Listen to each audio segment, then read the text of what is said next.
what is it which is different from the normal treatment of the doctors? You have got not only the medicine side of it, because you become the number one sports medicine doctor, and you have been with so many teams like NFL and Mystics and so many other teams. You had been the official doctor for the teams. My job is to really figure out, explore, why is that person have a disease? Why is that person sick? Why is there calf pain or back pain or whatever? What I do, I really explore why this most powerful machine, the human machine, is breaking down.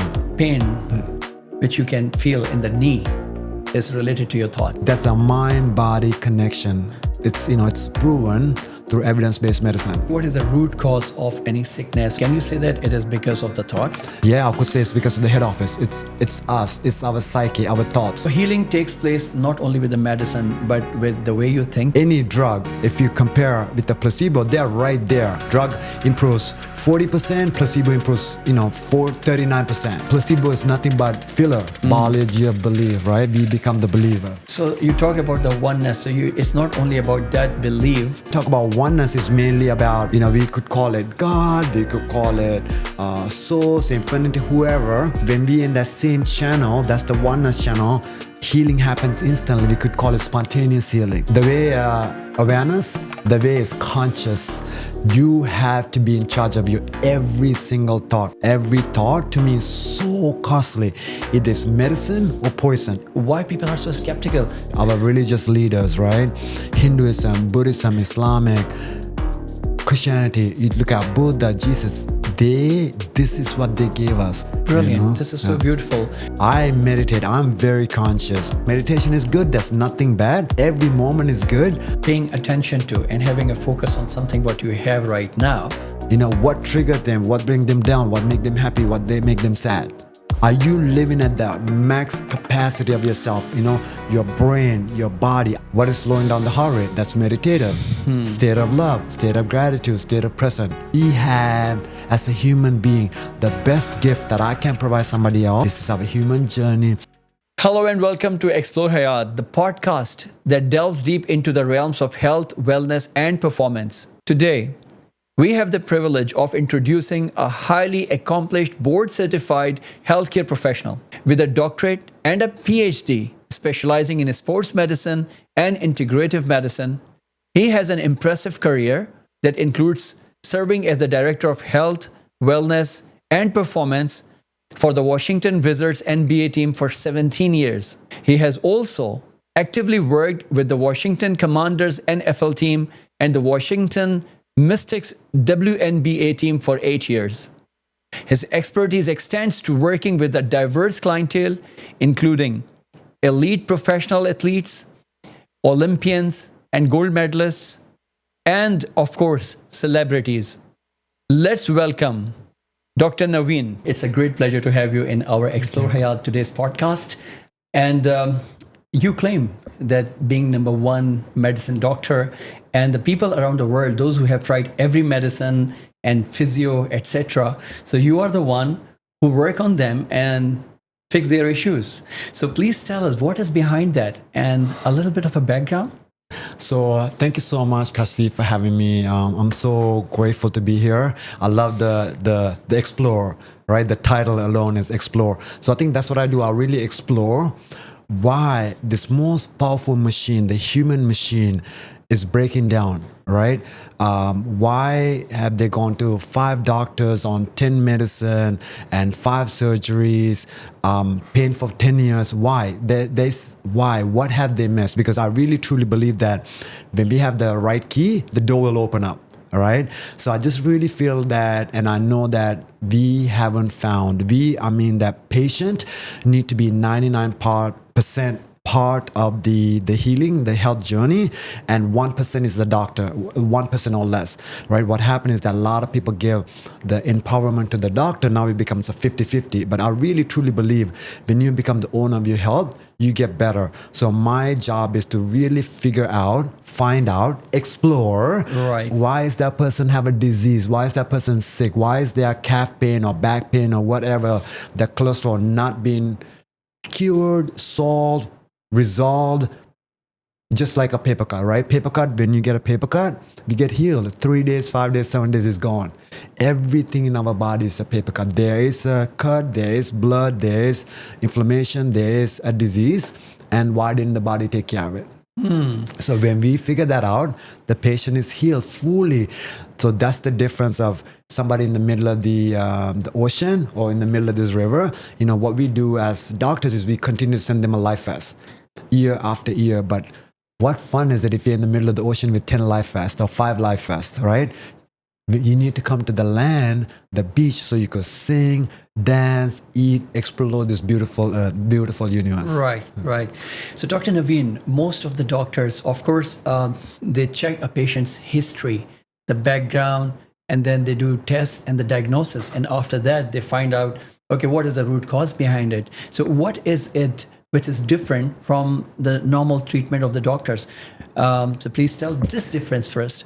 Honestly, I don't think it's any different, Okay. right? Your mom cooks, my mom cooks, but when we go to Gordon Ramsay, there's something different about it. What makes him that much better, right?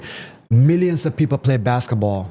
Why LeBron James good? Millions of people play football. Why Ronaldo, Cristiano Ronaldo that good or Messi that good, right? Very humbly, I want to say like, it's in me. It's Cristiano Ronaldo's in him. Messi's is in him. LeBron James is in him, right? It's something part of me that I am able to see. Like I see and understand, which I didn't know why. When I studied sports medicine when I was in school, and I didn't understand, like, I just got it. Like as soon as I read the word, I got it. When it comes to math or history, I couldn't understand it. I couldn't remember. So it's something that it's built in me, you know, that somebody put a chip in me and it just makes sense to me.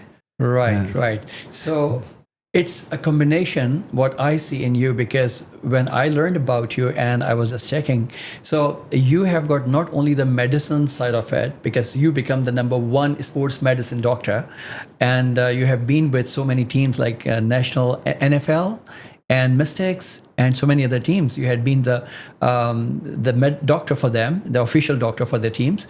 So the other thing which I find in you from the conventional is probably because you are also working on the meditation side or the mindfulness side. How much does it help you to really help patient to cure? I think it's every part of it, right? If somebody has a knee pain, we do a surgery, and if their heart rate's at 100 the whole day, their body is slowing down the healing, or they won't heal, or it's going to prolong the healing, right?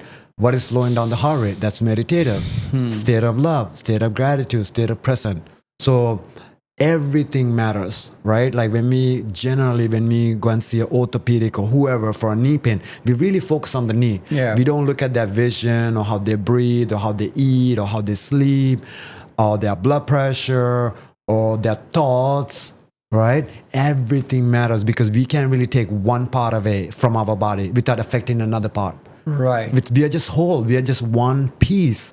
Every piece that we move, there's another piece. There's an effect. Somewhere there's an effect. So can you relate a pain which you can feel in the knee is related to your thought? Absolutely. It's evidence-based. We could show it. Because say you have a pain, we could test it, you know it, then we could do a treatment to downregulate or get you from a fight or flight to parasympathetic. Again, all this will first we got to figure out, we got to evaluate. But when the body downregulates, most of the time pain is gone, right? Most of the time, the treatment that we'll do to the knee affects 1,000 times even more. So that's a mind-body connection. It's proven through evidence-based medicine. So if we say what is the root cause of any sickness or illness or a disease, so is it, can you say that it is because of the thoughts? Yeah, I could say it's because of the head office. It's us. It's our psyche, our thoughts. That's where the root cause started. You know, if you're walking down the street and if you get hit with an accident, right now you have accident. So yeah, that's acute. Okay. But why are we healing slowly? Or why we have a secondary pain? That's thought. Right. Or if you have a paper cut, why is it taking 2 weeks to heal instead of, it should heal in 3 days or 5 days or 7 days, Yeah. So healing takes place not only with the medicine, but with the way you think. Does it also help in healing, or this is the way it helps to heal? It's the only way. There's a book that I'm looking at says you are the placebo. You are the placebo, yeah. Right? So there's so many studies that shows. One of the study on that book that I love is that I think he takes kids from Japan and he put poison, not Dr. Joe, but there's a study that's in that book that's talked about. They put poison ivy on one hand and they said, oh, this is nothing. They don't break out. And for other kids, they put regular things and they say, oh, this is poison ivy, they break out. Right? So it's our thought that creates the medicine, because we know that any drug, if you compare with the placebo, they're right there, right neck to neck. Drug improves 40%, placebo improves, 39%. How is that? Placebo is nothing but filler, is sugar or flour or whatever, but the fact that it's improving 5%, 10%, 50%, whatever, right next to the chemical drug, that means there is an effect. That means we are creating the same medicine with thought alone. Just think about that. Like, how is that possible? When you're taking a pill to lower your cholesterol, and then I give a placebo pill, a sugar pill, say, hey, if you take it, because if your cholesterol is going to lower, you take it, in a month later, we check it, now you are lower, your cholesterol is lower. How is that? Biology of belief, right? We become the believer. Somehow we are programming our subconscious mind. Yeah. It's magic. It's Dr. really Navin, magic. I want to say in this regard, I come from Pakistan originally, and then we have got some countryside. Maybe this is the same in other parts of the world as well, probably in China, India, many countries. Sometimes you find a roadside doctor who is not a qualified doctor. He's kind of claiming himself to heal people. And then how does he heal is maybe just giving them maybe just a sugar pill. We call it with the placebo. So if people start to take it as a placebo, or just a belief system, and it's only the belief which is going to heal, then do you think there is a peril in it that people can fall into a trap of believing into something which is maybe not right for them? I mean, if it makes you feel good, great. For example, you and I both fell down. We are bleeding from our knee, and we are crying, and mom came and gave us a kiss. All of a sudden, no pain. We are great. We could run back again. Yeah. Right? So if somebody's sick, if it's a placebo, the doctor from the roadside, if they give you something, if it makes you feel good, you no longer have that disease, you no longer have that cancer, you're no longer constipated. I mean, why not use that? Wow. We don't know if it's placebo or not, right? Because they're practicing that, acupuncture, they've been practicing for thousands of years, right? People in our country, Sri Lanka or Pakistan, they've been doing for years, and they have results after one. So what makes you say that that's placebo? What makes you say that it doesn't matter? We are conventional medicine. We always go, when people have a headache, they go to the store and get a Tylenol. That could be placebo. Yeah, exactly. Right? Yeah, that could be placebo as well. Could be placebo, but they're selling it. And we like, oh, they're selling it, so this must be good. Right, right. So is it like people, they can take anything by themselves by thinking that, okay, when I go home and I take, let's say, a glass of water with something, maybe turmeric, and then it's going to heal me, and I believe in it, and it works on me. So this is how the placebo also effect works. More than believe, you gotta know. Like both of us know that the sun gonna come up tomorrow morning. Yeah. It could be 6, 7, 8, 9. It could be a rainy day. It could be whatever. The sun gonna come up. Right. We have no questions. Oh yeah. Right. When you take that turmeric and the water, it's just gotta be the same. If you have a question, then you are not in love with life. You're doubting. As soon as you become a doubt, then there's a separation. You're not oneness. So that's where it matters, that the oneness. Yeah, yeah. So you talked about the oneness. So it's not only about that belief, but it's the oneness. When you talk about the oneness, is the oneness with what? So when I talk about the belief, it's mainly about the healing, the knowing. Yeah. Knowing that what I take, just like the sun, it's coming up. Yeah. When I talk about oneness, it's mainly about, we could call it God, we could call it source, infinity, whoever, that when we in that same channel, that's the oneness channel, healing happens instantly. We could call it spontaneous healing. That's when people from cancer, all of a sudden, they have it on an MRI or mammogram, whatever, next day it's no longer there. How? How did they heal that quick? So once you talked about, it's about the oneness of your heart, your mind, and the higher power. And once you're aligned, and then things start to shift in your life and things start to change in your life. So to reach to that state, what is the way? The way awareness, the way is conscious. You have to be in charge of your every single thought. At this moment in my life, what I'm working on is a thought. Every thought to me is so costly. It is medicine or poison. Every thought, every breath, because I know my thought is an effect in the next minute and the next minute. It's coming to truth. However I think, whatever I think is going to happen. So if I know it's going to happen, if I know if I'm going to come here late, or if I'm going to miss the car, miss the bus, miss the flight, if I have that thought, if I know that's going to come to true, I'm going to be very conscious of my thoughts.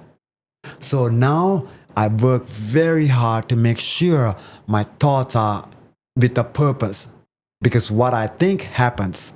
If I am in fear, fear happens. It's a reality that I push myself into. So I need to think thoughts that are only going to serve me, thoughts of love, thoughts of abundance, thoughts of, I know it's going to happen to the highest good, the best possible way that will serve me.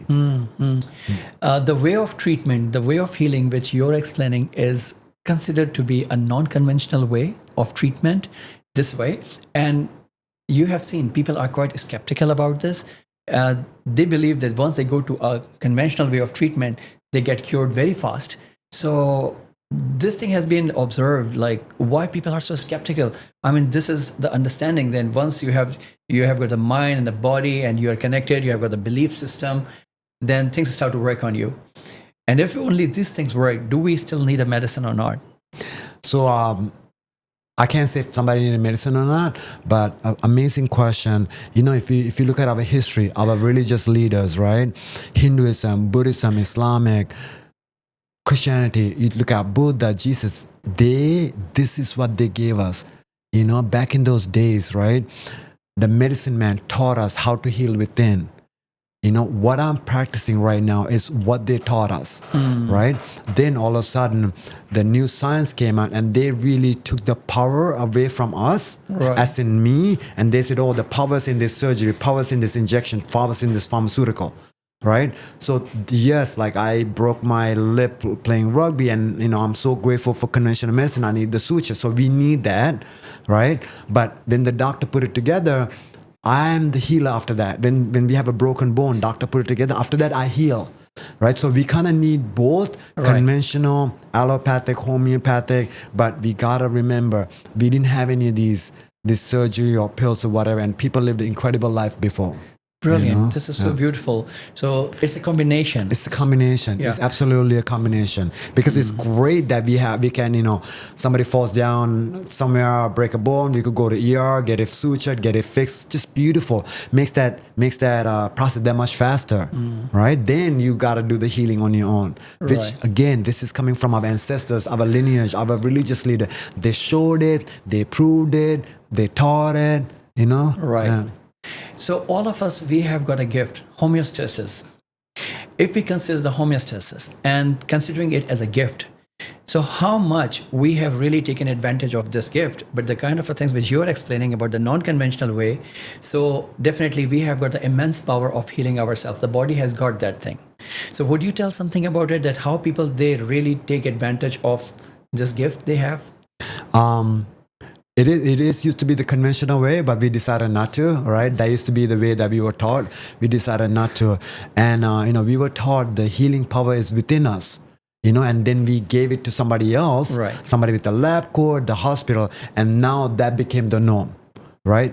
So homeostasis, that is something only we could take care of it. Again, we're going back, you know, the knee pain, you have the surgery. After that, when you come home, if you're worried, if you're fight or flight, or if you're not doing your exercise, if you're not eating right, if you're not doing your part, then it's not going to get better. The homeostasis is when you do everything within you, thoughts, sleep, movement, nutrition, our body aligns. And then we create an environment to heal. So the whole goal is what is our environment for the body to heal?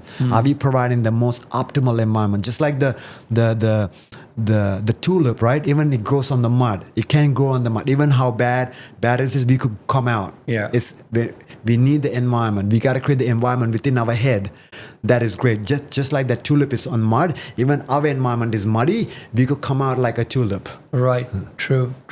So we have got this capability, we have got this talent, we have got this gift in us, but somehow it has been taken away from us when the medicine it came. So you think that it's a time that we should create more awareness to the people by thinking that it's not only about the medicine, because you see these days, like everybody talk about, oh, you have got a flu, that you go for the flu shot. If you have got this problem, immediately just take some medicine and just fix the problem quickly. And people are getting used to it, and they don't try to heal it by themselves. So do you think that people should have more awareness of this knowledge? It's going to help them, and how to create that? Absolutely. I think we need to understand that, every disease, again, going back to the paper cut, it's supposed to heal on its own when we provide the proper environment. Right. Environment is not outside. Environment is in this computer. In between these 2 ears, we got to provide a healing environment. Right. When we provide, everything heal, right? We know that we always, just like hairs growing, nails are growing, we get a new liver, cells in the liver grows, right? But when we provide a new environment, now that liver no longer fatty liver. Also, providing environment means we are eating right food. That means we are breathing properly, sleeping properly. We keep ourselves accountable. We are loving and kind. All this environment, now there's not an emergency or fire going on in our body. The inflammation's down, homeostasis, our energy centers lined up, we are coherent, it heals. If not, everything is very temporary. We are just getting lucky. This year is a knee pain, next year is a stomach pain, next year is a brain pain, next year is a headache. We are just kind of like, it's just moving from part to part. We can't think, we can't sleep, we are sad, we are not high on life. We need something every moment to get us high. A coffee, a new car, a new wife, a new food, a bag of chips, something to get us up. Where is really, if you look at the people who live to be over 100 years old, the blue zones, right? They're just happy. The happiness comes within us. They're full of life. It's that environment they create between their ears that it's perfect. This moment, like you said, is perfect. It's the gift. We have everything. Yeah, it sounds so cheesy, and it is so interesting if people can reach to that state. But a lot happening around us. The warlike situation, the economical crisis, people are stressed out, not earning enough. And because of that, they start falling into the trap of getting stressed out. So after happening so many things around them, maintaining this state, how easy it is, do you think that they can really stay in the state which you're talking about? So when they're stressed, who thinks their thoughts? They do, right? Yeah, whoever, right? So if they're stressed, most likely they're thinking of thought of fear, right? We know that we think 50 to 60,000 thoughts a day, and about 80 to 90% of those thoughts are negative, right? We know that. That's a happy person, that's a sad person, that's all of us, all right? So if you are to think of your thoughts, can you think of a thought that's going to serve you instead of creating a disease on you, instead of creating more anxious on you? What are we doing? Yes, there's a war going on. Yes, you're struggling with the job. Yes, you're having problems with the love of life. All of us, right? We talked about it, that every one of us have a problem of relationship or love or health or finances. Every one of us are working on something. That's our project. That's the human project. So everyone is going through something. But it's how we look at it, how we think about it, how we aware about it. So it's our thoughts, really. It's our thoughts. Really. How would you define as stress? Uncontrollable thoughts. Uncontrollable thoughts. Uncontrollable. And when we talk about uncontrollable thoughts, so the thoughts keep coming, and you cannot control them. So what way do you find for these people to have more control on their thoughts? So they're stressed about something. They're stressed about the next moment. They're anxious about that. They're fear about that. They're frightened about that. They can't think, right? So the best thing would be aware, slow your heart rate. So stress would be, you work out.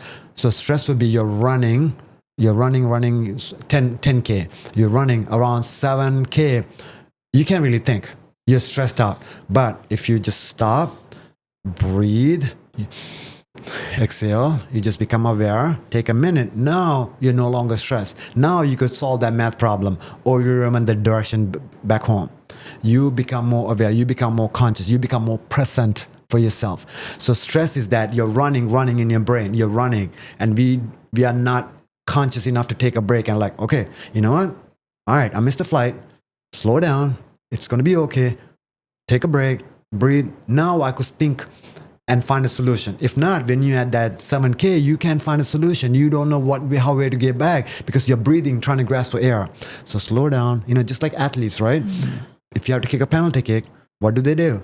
Slow down, stop, breathe, and kick. But if you have to kick a penalty kick, that's the most stressful. If you're worried about the crowd, if you're worried about the score, if you're stressed, you're not going to make that penalty kick.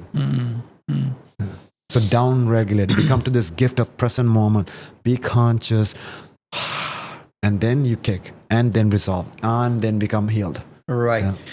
To come out of the stress situation, what I understood is that first of all, people, they have to learn how do we have to bring ourselves into the calmer situation where you do not really let your mind just run around and the monkey mind just jumping here and there and more in a present moment. Only then you can be in a more creative state of mind and you can start to think something. But at times, do you feel like it's not very easy for the people to collect their thoughts even after doing, I don't know, how do you see that? Even if you do meditation for hours, but at times when you want to control your thoughts, still you cannot do it so easily. Does it happen with you as well sometimes? Absolutely. Look at our Tour de France. These are professional riders. They ride 100 miles a day. Yeah. They still fall down. Yeah. If they fall down, it's okay for me to fall down. Right? I meditate. I'm very conscious. But this morning when I was walking, I had a 1 hour walk, meditation walk. I probably had all kinds of thoughts for 50 minutes. But I worked on hard, bringing back, be here, be now, be present, be conscious. Just like that biker. They fall down in Tour de France, they get up and they ride again. Right? It's okay. It's nothing bad. There's nothing ever called bad. This is our human journey. It's just an experience. Because when we start saying if it's good or bad or worse, then we are tightening, then we become stressed because we are looking for a good moment. But every moment is good. The time that he falls down on the bike is good. The time that I think of something else while I'm meditation is good. There's nothing bad, and I just fix it and move on. And I don't remember what happened yesterday. Yeah. I am in this moment of now. That guy's in the bike this moment now. He's doing the best that he can at that moment, because if he's on the bike and thinking about 10 minutes ago, he's not present. That means he's not putting his max output. Right. If I'm meditating or if I'm here now with the patient and I'm thinking about what happened this morning, I am not giving my 100% effort. Right. I'm not present. I can't listen. I can't hear. So we have, as a human being, the best gift that I can provide somebody else or to yourself is to be here now, be present, be conscious. Be present. Be present. When we talk about being present is a precious moment. So it's a gift. Present given. Yes. It's a gift given to us. Yes. That's why it's called a present. We are giving a present every single second, every breath. Man, you know how many people stop breathing at this moment and they don't have that present? You know how many people wish they could listen to this, that it's a gift. So we have a gift every moment, and we just got to constantly remember that with every single situation comes a gift. Right. Every single stress, when we realize,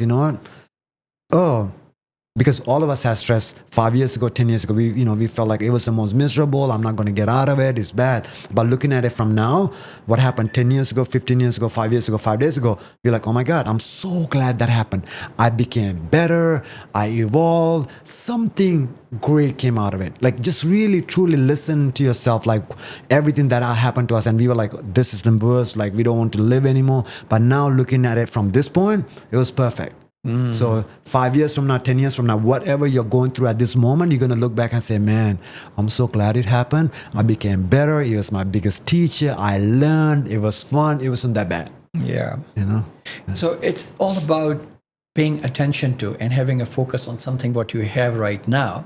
And if you start to focus on that, so it is said, as Dr. Joe says, it starts to expand, right? And we get more into the state of paying the gratitude to it, because we really enjoy. We are sitting here, we're talking, we are feeling very good, such a beautiful environment around us, we are breathing well, we are healthy. And but we have got a little bit of a pain, for example, pain in a knee or a back or something, and we start to focus there, and the whole attention moves somewhere else, and then our whole attention remains on the pain. Then for the life as well. So if we start to see most of the time the blessings, the beauty around us, then we are more in a gratitude state. So this probably is the state most of the time we should try to stay in. This is what I got out of it. Absolutely. And just ask yourself, why is the pain there? You know, the back pain or the knee pain or somebody's annoying you. It's there for a reason. It's there as a teacher for us to work, right? I really truly believe that you and I, all of us are in first grade. And when we pass, we get to go to the second grade, right? So the back pain or the financial struggles or the relationship struggles that we have is our teacher. Yeah. When we learn how to count 1 + 1, the teacher's no longer there. The teacher's gone. Now we go to the next class. And then we get new lessons. Then we have a test. Then we pass the test. We go to the next class. You know, that's it. That's all it is. You know, it's never a failing grade, never life or death. It's just a test. And if you don't pass, if the knee pain exists, find out why, right? It's really truly within us. Why is that happening? Why are you stressed out? Why do you get annoyed? Why do you have that disease? Why the financial flow is not coming? And when we figure that out, when we truly have the answers within us, you will see that it's no longer in your life. Yeah, Dr. Navin, you have got a unique way of treating people. Basically, your patients, they don't come to you. You are the one who go to the patient. And so what is the technique which you use?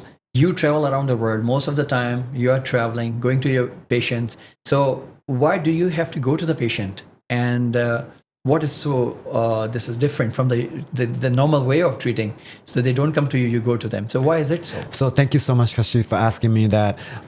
Actually, one thing that I really learned from Dr. Joe is environment. So as you mentioned that my patients have pain or disease for years, right? They have gone to everything, and now, quote unquote, they are called incurable. There's no solution. So I want to know, in their environment, I want to go there and figure this out with them. Why? What is happening for them to be this thing to continue on for 5 years, 10 years, 2 years? There is a reason.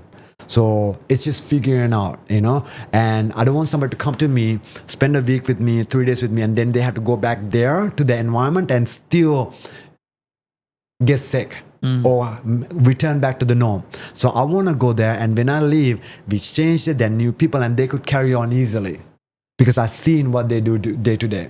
Right. So that's the biggest thing. I want to make them comfortable at their own environment because I want to know how they sleep, how they sit, how they behave, how they drive, what they eat.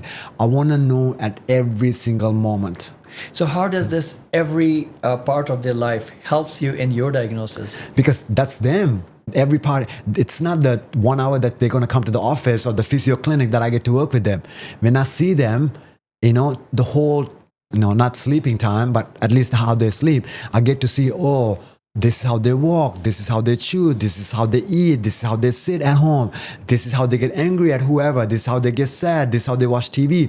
All that is great information for me because it's a human being. We can't just have that 2 hours or 3 hours or whatever. I want the whole picture. That's the way I treat. There's nothing wrong with going to the physio or the doctor for 1 hour, 2 hours, right? There's nothing wrong. That's their choice. I love this way of treating, and I really have great results, and I have fun. So this is how I choose to do different. Where, for 17 years, I was with the basketball team, and I was traveling, living with them on the flight, same hotels. I actually felt like I was with them all day long. So now I'm kind of like recreating it by going to the patient's house. Because when we are in the MBA, we are with them 24/7, really. Same hotel, same bus, same gym. So I get to see them sit, eat. I eat with them. I work out with them. So by me seeing that, I get to really understand their psyche, their brain, their body, their behavior, their thoughts, their music. What triggered them, what bring them down, what make them happy, what they make them sad. Because that is part of me treating them for the gut health, for the brain health, for the neck health, for any part, any disease, any injury. Yeah. For any injury, for any kind of a disease, any illness, sickness, it is so important to understand the lifestyle, the whole pattern of the day they spend, the way they are doing things, what they eat, what they see, how they sleep, and how they talk, even. Absolutely. And what music do they listen? Absolutely. How Because- does this music part work? Because that could be triggering their heart rate to be 150. Wow. That means they're sitting and listening to music, but their body is running. The engine is revving up. You have a Rolls Royce, you park in the garage. If your engine is revving up for no reason, your engine breaks down. You're like, take it to the mechanics. Like, I haven't been driving this for years. Why is this engine breaking down? Right? Because somebody's revving up the engine. So if you're sitting there listening to this music, if it's revving up, that means when you go to sleep, you're not getting your deep sleep, REM sleep. Right now, you're forgetting it. Now you have dementia. Now you have Alzheimer's. The brain is not repairing. The body is not repairing because of what you did with that music. Right? So it's very important that I understand your vitals. I need the dashboard, right? We need to know how fast you're driving in that speed limit. I need to know your check engine light. I need to know your temperature, hot or cold. I need this information. Again, this is me. This is how I practice. It's nothing against anybody else. This is what I prefer because people are coming to me already seen or failed from seeing others, right? And the pain been lingering for a long while. So I need all the information for me to, I don't want to say quickly fix, but to figure out, to open the door with the right key. So, when I have that information, I find the right key and it's easy for me to open the door. Right. So you have got so many keys to open so many locks. Because as you mentioned, every human being is different and the treatment is different for each individual. So it means you have got a different key for everyone. No, actually, I don't have any keys. The patient has the key. Or the patient has the key. So you don't go to the healer to get healed. You go to the healer to awaken the healing response within you. So you come to me. I don't give you a key. I say, Kashif, your key is right there. Find your key. Yes, I help you. I guide you. I'm the GPS. Right? You the driver. I'm going to say there's a police officer there in 3 miles. There's a stop sign in 5 miles. There's a broken car. You could keep going at 100 miles an hour and get a ticket, or you could turn around and not get a ticket, but it's up to you. I am providing, it's your choice. When I can give a patient a choice another way, education is great, but education about yourself is empowering. Education about the patient is empowering. Information about the patient, hey, this is what you do. This is your sleep. This is your cholesterol level. This is your statin level. This is your insulin levels, whatever the levels, right? And this is what happens when this person come to your room. Your heart rate goes up or your blood pressure, whatever the information that I can give HRE about themselves alive at this moment. You want to fix yourself. It's your choice. People love being healthy. People love working on themselves. So my job is to provide them one-on-one. And that's what I love. I love just helping them one-on-one. Yeah, I read about you, and then you also mentioned that like no matter what age you are at, even at 60, 80, 90, 100, I can bring you back to your normal. So how do you do with the aging factor? What we want to do is to be the best version of ourselves. It could be a 14-year-old basketball player or a 90-year-old golfer. Are you functioning at your max capacity and pushing at that level? Are you being the best version of yourself? Are you being the CEO of your life? Right? So my job is I'm going to audit you and just show you if you're being the CEO, if you're being the max version of your life, this is what's going on. And I give you so many choices, and now it's up to you. It's up to you to drive the car, your Rolls Royce, however you want. You could continue to go backwards, continue to drive the one way, continue to go in the jungle, whatever you want. But now you know, you have the information, you have the choice. It's up to you. You're the host. You keep saying you're thirsty. I'll bring the water for you.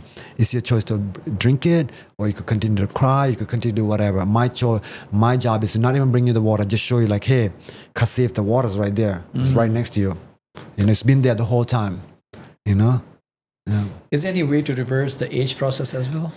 I would think so. I don't know. That's such a big word, right? Longevity is such a big word.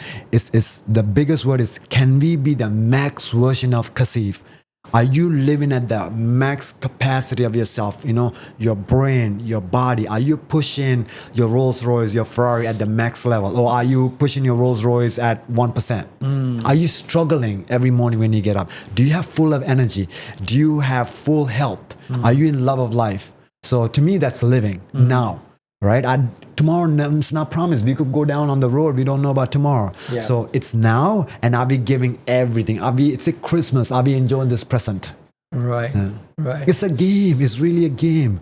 Are we having fun with the car that we have right now? So I was listening to a podcast just recently, and you being the number one sports medicine doctor, and you can tell, like, the lady, she was telling that the age which restricts us from doing lots of things. For example, a person who is at the age of maybe 60 and he feels like, sorry, I can't play tennis anymore.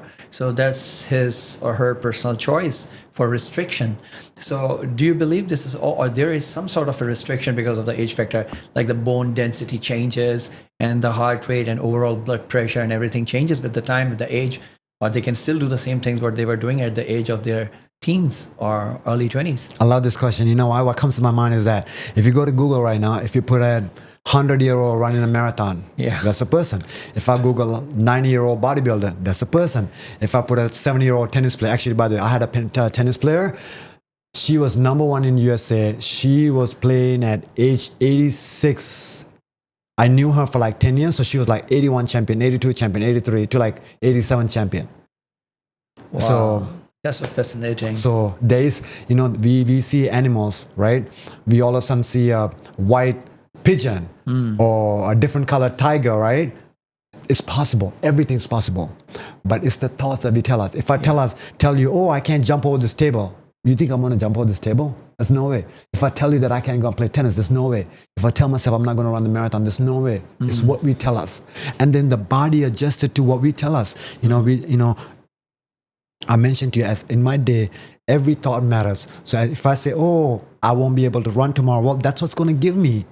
If I say, no, I'm going to get up in the morning, I'm going to run, my body is going to be not sore, that's what's going to give me. So every thought make a reality. It's a reality imprints, So that's why it's what we tell us. If you say, oh, I'm 65, I'm not going to play tennis. But if you Google, you're going to see people are 10 years older than you, 20 years older than you playing tennis. Right. So it's up to us. Right. It's up to us. Dr. Navin, you had been working with top athletes in the world. And what is one thing which you found out that they have in common? Oh, they know they're the best. They know that they're the best. They know that they're the best and they already did the work, right? They practice harder than anybody else. They put in the work.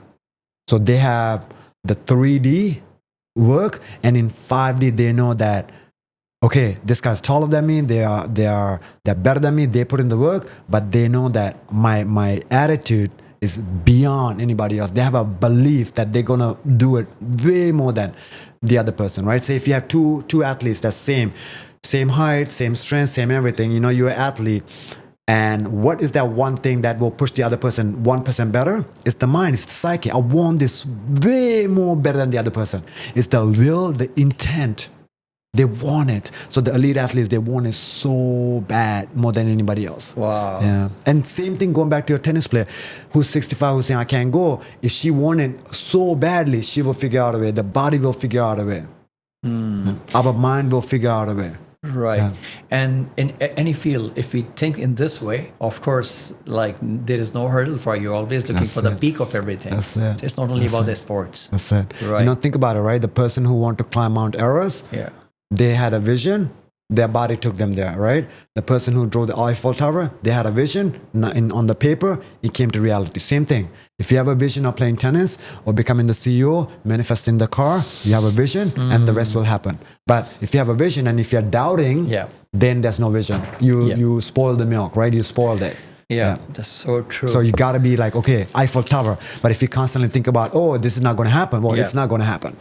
It's the thought, biology of belief. It's the consciously creating your own reality with thoughts alone. Yeah. What you think is what you become. What you think is what happens. Yeah. So there's a football player, USA football player. He's a coach now. He say, when you feel good, when you dress good, you feel good. When you feel good, you play good. Right? It's the feeling. Like we feel great. I feel good. I'm look good. I'm going to go and play that much better. It's the swag about ourselves, right? It's the thought that we say like, oh my God, I'm going to do this. You are up now, Yeah. So these players, like top athlete, when we talk about, you work with so many celebrities and the top athletes and all of them. So once you reach to a certain level, the pressure is so intense. And you realize it somehow that the pressure is being felt by them. So how do they handle this pressure? Because they don't have pressure. They don't take any pressure? You playing tennis. Yeah. You're playing basketball with your kids. It's exactly how they play when they play in the TV with 20,000 people watching and millions of people watching on TV. Yeah. They're just having fun. They're in the flow. It's the flow state.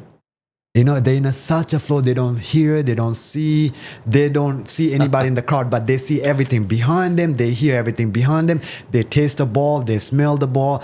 They're in very heightened, very enlightened stage. They're very conscious.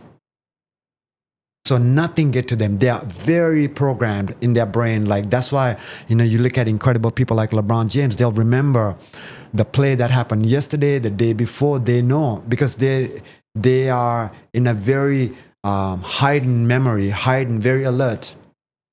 So nothing gets to them. Yeah. So how do they reach to that state?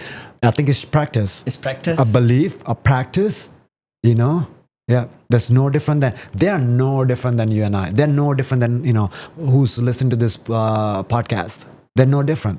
They work, they got in there and it's us. It's all about us. And working on it, working ourselves. When we quieten our mind, we have everything what we need.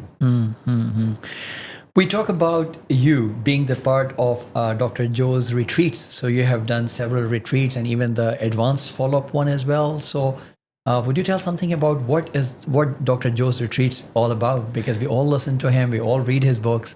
But it's such a great experience for us to learn from you. Oh, truly magical. Dr. Joe is a genius. He changed my life, my family's life. I love his meditation. We do it every morning, every night. So we love it. And going to a retreat is just an incredible experience. What you learn in a 7-day retreat is great, but the people that you meet, the kind, loving souls that you meet, it's incredible. The conversation that you have during the breakfast and lunch, and to see the other human beings like become empowered. They done the impossible. They overcame themselves. Like that's worth the money, right? I would love to just go and sit in the breakfast and lunch. Obviously, I love the retreat, but just to hear their talk and see what kindness and love do to human beings and how they overcame the impossible.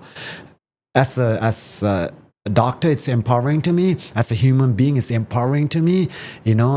Just like I'm at awe every single day. So I've been to 2 7 days, 1 advanced follow-up. This next weekend we are going to one, and we love it. We absolutely love it. Highly recommend it. Highly recommend it. Absolutely. Yes, Great experience.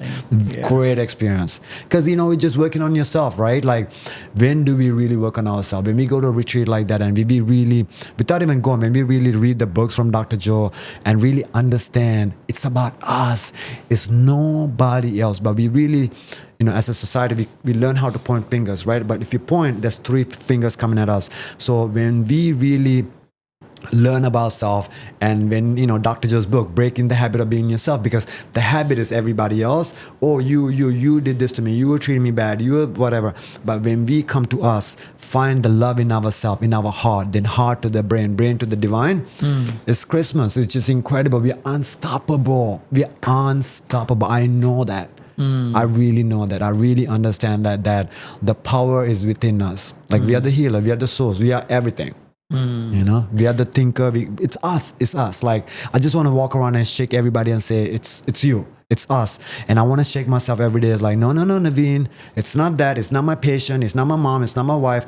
Navin, come back to me. And I practice that every moment, because we are trained, our monkey, our unconscious mind trained to go everywhere else, but I'm going to eat after, what grocery store, what patient, this, wife, mother, whatever. But no, I want to be conscious. My thoughts, I need to be conscious. So that's how you be breaking your habit. That's how you become supernatural. That's when you're really living an incredible life, incredible journey, and just truly Christmas every day. Truly Christmas every day. There's no other way. You don't have to wait for the time to come, but you're already in the present moment. You're already enjoying, celebrating those moments in you. Because that moment may never come. Because what happened if after this podcast, I don't have a moment? What happened after this podcast? I'm done, right? I'm hoping for something, and I miss this moment. I miss this moment with sitting with you because I'm somewhere else. This Christmas present moment, I missed it. Yeah, and I'll miss that moment too. Yeah. So being here, being conscious, being very present, I got everything that I need. Yeah, so true. Yeah. So when you study the medicine, that's the conventional way of the medicine, and then you are bringing your mindfulness and joining together, helping people to heal. So do you sometimes feel challenged from some sort of a contradiction between what you learn in the conventional medicine and through this kind of a way of treatment? I don't feel contradicted just because I have a really good understanding Yeah. of it. And for me, when I work with patients, my patients are very already, it's 100% referral, right? So they're already coming to me with knowing, you know, their family member, their friend got better with me. So they already know how I work. So it's just easy the way that I have set up my business, my life. So that's really a contradictory. If there's a contradictory, I just go back and study and learn. I ask questions. What is the contradictory? How are we? Where are we missing? You know, because if you wrote number 6 in my hand, I see it as 6, you see it as 9, right? Correct. So there's no contradictory. It's how we see Perception, it. yeah. Perception. So if you and I sit down and talk about, hey, Kashif, what's happening? Why are you seeing 9? You know, and why am I saying why there's a disconnect? And when we have a good communication, we understand it's the lens that we're looking at. Yeah. You know, and then we come to agreement. Okay, it's fine for you 9, fine for me 6, but it's how we look at it. Yeah. Yeah. What do you say about once again, I talk about the conventional medicine because you got your degree and you have got the accreditation for that and you are affiliated with certain authorities or association. Would you mind to share a story of any of your patients who gained through the health and energy, the way of your treatment? I mean, literally, you know, every single day, you know, somebody gets better. Generally, somebody, you know, come with the injury or pain. Okay. And we just figure out, like, you know, I had a patient. I mean, not I had. You know, I have so many patients that's just been, you know, pain for 10 years, and then, you know, one session they're pain free. When we are able to really figure out why the pain is there, what can we do, and how I can empower the patient. As soon as I empower the patient, as soon as the patient take charge of their pain or the cause of the pain, cause of the disease, pain is gone. Pain is really gone. Yeah. Any example? Any real life story? Oh man, I wish I could. Something would come to my mind. Even yesterday, you know, I had a patient that couldn't sleep on his back, right? So he's in my treatment table. Obviously, I did the blood work, all that stuff. But you know, mainly, he couldn't sleep on his back. He couldn't sleep. He can't sleep for more than 10 minutes. And you know, within a few hours, he was sleeping. He was sitting. He couldn't believe it. He just couldn't believe it. The pain is gone.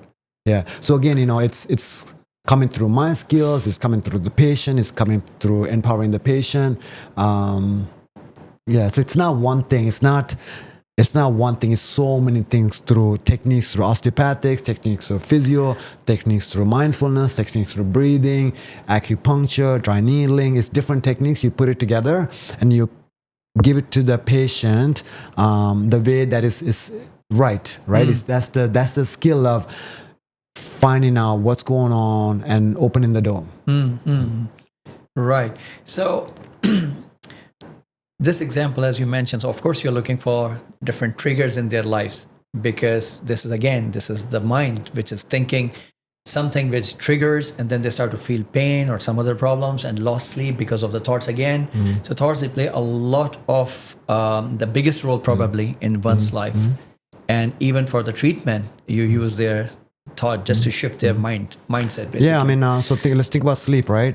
So say you have perfect thoughts, but if you're looking at the blue light glass or the phone, then the body won't go to sleep. Okay. Right? So yes, we have to get the room temperature down. We got to get the blue light glass out. We got to eat. You know, if they're going to sleep at 10, we got to eat about 3 hours before. So we have to do those. Right? Then we go to bed and then, you know, we are thinking so much. That means we have so many computer screens open. We got to close the screens in their brain and they can go to sleep. Yeah. Right? So we have to, I call that the 3D doing. The not looking at the blue light glasses, getting the room temperature down, eating early. That's the 3D doing. And the conscious doing is that when you go to bed, when you put your head down, you stop thinking about tomorrow or stop thinking about yesterday. So that's the conscious. So you're working on the physical body and the mental body at the same time. So we want all that. If not, we are just working on one or the other. So these days, people, they are quite habitual of using these devices before sleeping. So you wouldn't recommend them using it before sleeping, and it affects their health definitely. Even the posture, it is changing the shape of their body. Sometimes people, they have got this bone growing because most of the time head down. So would you recommend something for the people, those who are facing these problems in their life, what they should do and what they shouldn't do? So we know that testosterone really built around 11 to 2. That means we need to go to sleep maybe 10 or 9, because it takes some time for us the body temperature to regulate, get the heart rate to lower, so we can create the testosterone, right, for a guy. So if you are not doing that, we know we are harming ourselves, right? So say if you're a night shift worker, we just got to understand, we just got to understand that's the only time the body heals and repair. So you could probably do it for 5 to 10 years, but there's going to be a breaking point, right? I could keep on hitting this wall behind me. At some point, it's going to start showing, right? Wear and tear and cracking. Even the strongest wall, at some point, you take a hammer and start hitting, it's going to break down. So we got to understand that if you're going to spend money, you got to put money in the savings account. If you're going to abuse our body without any sleep, nutrition, mindfulness, and exercise, that's going to be a cost. So knowing that, we got to put money in the account. So we got to put the sleep in our body, the nutrition in our body, mindfulness in our body, and movement in our body. If not, it's going to break down sometimes. So we cannot break the fundamentals. Like this is a car, right? Our body is a car. If you drive without taking care of it, new tires, no wheel balance, or no engine oil, it's gonna break down, right? There is a life. Sometimes it might break down 2 years into it, 10 years into it, 30 years into it. We don't know when it'll break down. We know that's going to break down if you don't take care of it. So some people having a job which is a night shift job, and they have to do it. So is there any time frame they should be continue doing this job, and after that they should stop to bring their body back to the normal? I think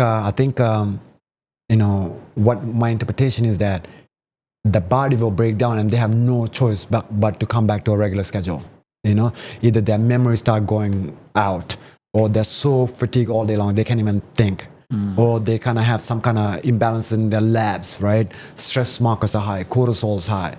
Something where you will see the signs of breaking down. You see your signs of they all of a sudden looks agey, right? Losing whatever, right? So gaining weight or losing too much weight. Something that's going to be an effect. We cannot continue to push. Just like even people who drink, think about it. Yeah.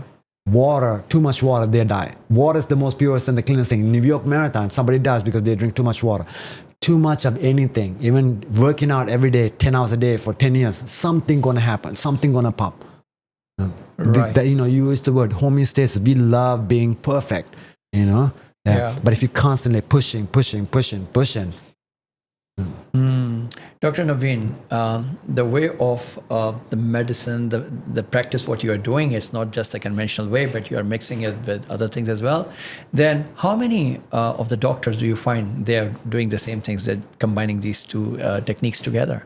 The new people are coming out, like Dr. Joe even has I did a program with Dr. Joe. It was like 120 doctors, all different type, PhDs, doctors, and people are start learning. People are very interested in really combining I call it conventional, allopathic to homeopathic to natural medicine. People try to bridge it just because when we go to retreats, we see so many doctors themselves taking it, right? So now they want to practice, the ER physician, the psychologist, the specialist. They learn, they see miracles and magical in their life. So now they want to show that to the rest of the world, the rest of their patients. So a lot of people are coming out. Yeah. Right. Yeah. So it's a very good thing to understand different fields and then joining together, find the best results out of Absolutely. it. Right. It's human being, right? We cannot isolate any part. It's a whole. Yeah. It's a whole. It's a person. Yeah. Yeah. That's so true. And I have seen you doing different workshops, the medical workshops, health workshops in Tanzania and Ukraine and Zanzibar. So what these workshops about? So what do you teach people? So thank you for asking. We just came back from Jordan. We had a workshop last week, just one day. I think it was like close to 90 kids, so close to 100 kids. And we just, my friend Alex and we had a basketball player from Lakers, Rui. So they would do the court, I'd do the court work with them. Then really have a conversation about, yeah, the practice is great for 2 hours, 3 hours. What can we do to become a better human being and better basketball player outside the court? How can they stay healthy? How can they 10x their performance? How can they feel more energized? So we just have question and answer, like listen to this podcast, somebody would ask a question and I would, share my knowledge and my experience with right. them. So Dr. Navin, if somebody wants to invite you for this kind of workshops, so do you also go or you organize yourself first, and how does it work? It's pretty much organized. Somebody else organized. Somebody organizes. Yeah. Then they, reach out to me and say, hey, do you mind coming? I was like, yeah. Right. Because I don't know if I have the skills to organize it, but if somebody does the work, I'm there. Dr. Navin, it's really a great pleasure talking to you. And of course, we want to continue talking a lot. And I do understand about the time constraint, seeing your busy schedule, traveling this country and that country and taking time today. So before we part, I want to ask you if there is a message you want to give to our audience, those who are listening to you, what they should be doing in their lives, they should do or they shouldn't do to improve their overall well-being and their life.